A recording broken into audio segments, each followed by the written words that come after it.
Okay जी। अगर हमने check करना हो कि हमारा सिस्टम जेन्युइन है या नहीं है, या आप लोग लैपटॉप परचेज़ कर रहे हैं या कोई कंप्यूटर परचेज़ कर रहे हैं, तो वो कैसे हमने देखना है। तो कोई भी प्रोडक्ट बन रही हो, कोई भी हो, इलेक्ट्रॉनिक हो या किसी और कैटेगरी में आ रही हो, लैपटॉप हो, सिस्टम हो, या इवन कि माउस भी हो या कीबोर्ड भी हो, उन सब का एक सीरियल नंबर जनरेट हो रहा होता है। ऐसे ही है। तो अब मेरे लैपटॉप का सीरियल नंबर क्या है। जब हम न्यू परचेज़ कर रहे होंगे, न्यू का तो हमें पता है कि एक न्यू चीज़ है, जेन्युइन चीज़ है, उसके बॉक्स में भी स्टिकर लगा हुआ होगा, सीरियल नंबर लिखा होगा, लैपटॉप के अंदर भी एक स्टिकर लगा होगा तो उसमें भी सेम सीरियल नंबर लिखा हुआ होगा। लेकिन जब हम ब्रांडेड लेते हैं तो हमें नहीं पता होता है कि मतलब कि क्योंकि उसका बॉक्स नहीं होता है, ठीक हो गया, सिर्फ हमारे पास लैपटॉप या फिर सिस्टम आ रहा है, तो उसमें स्टिकर एक लगा होता है, उसमें सीरियल नंबर लिखा होता है। तो सम टाइम स्टिकर भी चेंज हुए हुए होते हैं, तो उन्होंने अपना सीरियल नंबर लिखा होता है या फिर सेम कॉपी की होती है कि स्टिकर बस लगा देते हैं। अब हमने चेक करना है कि सेम सीरियल नंबर है या नहीं है। तो विंडोज़ प्लस आर CMD में जाएंगे। अब यहाँ पे जाके लिखेंगे हम WMIC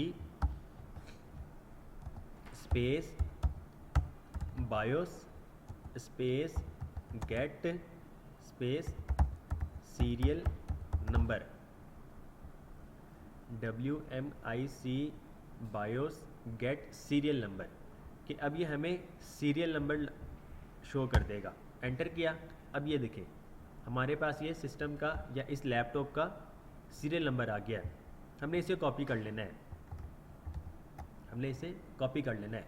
एक तो इसके बैक पे भी एक स्टिकर होगा जिसमें सीरियल नंबर लिखा होगा, तो थोड़ा बहुत हमें उससे भी होता है कि ठीक है ये सेम स्टिकर ही लगा हुआ है और सेम सीरियल नंबर है।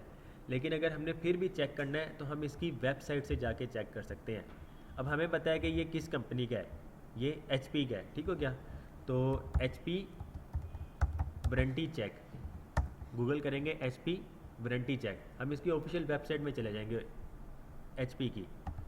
इस वेबसाइट पे गए, पहली इस पे लिंक पे क्लिक किया।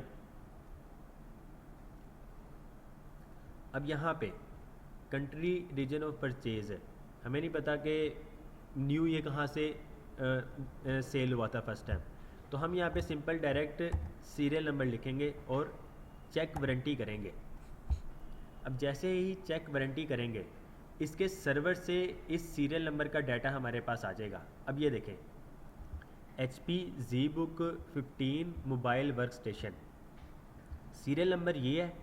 अब प्रोडक्ट नंबर, इस सिस्टम या इस लैपटॉप का प्रोडक्ट नंबर जो है वो ये है। अब इस प्रोडक्ट नंबर को हम मैच कर सकते हैं, इसके बैक पे एक स्टिकर लगा होगा, इसके बैक पे एक स्टिकर लगा होगा, हम उस पर जाके वो देख सकते हैं।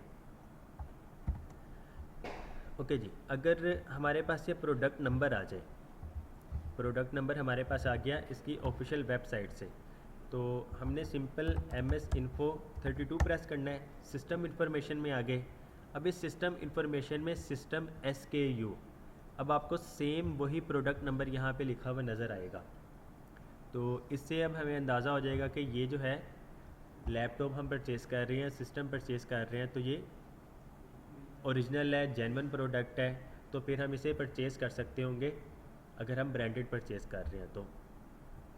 अब इसकी एक वारंटी जो है स्टार्ट कब हुई थी और वो एक्सपायर कब हुई है, यहाँ से भी पता लग सकता है। ओके गाइस, क्लियर है जी।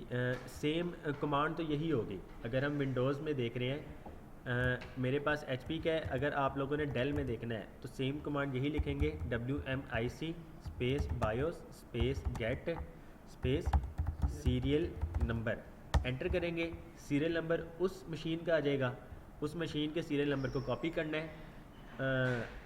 कंपनी जो है आपको पता है कंपनी कौन सी है, आप लोगों ने सिंपल कंपनी का लिख के, लेट्स सपोज डेल है, वालेकुम सलाम, डेल वारंटी चेक, डेल की वेबसाइट पे चले जाएंगे और यहाँ पे जाके सीरियल नंबर ऐड कर देंगे, तो फिर वो उस डेल की प्रोडक्ट आ जाएगी। अब ये देखें, enter a Dell service tag और डेल EMC प्रोडक्ट ID, यहाँ पे आप लोग सीरियल नंबर ऐड कर सकते हैं। सर्च करेंगे तो फिर क्या होगा, सेम यही जी,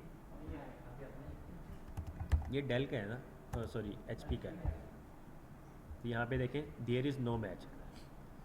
हम यहाँ पे अगर किसी और कंपनी का लगाते हैं तो अगर वो प्रोडक्ट की या सर्विस टैग वगैरह इसको मैच नहीं करेगा तो वो एरर दे देगा। अगर डेल का ही होता तो इसमें उसके प्रोडक्ट की आ जाती।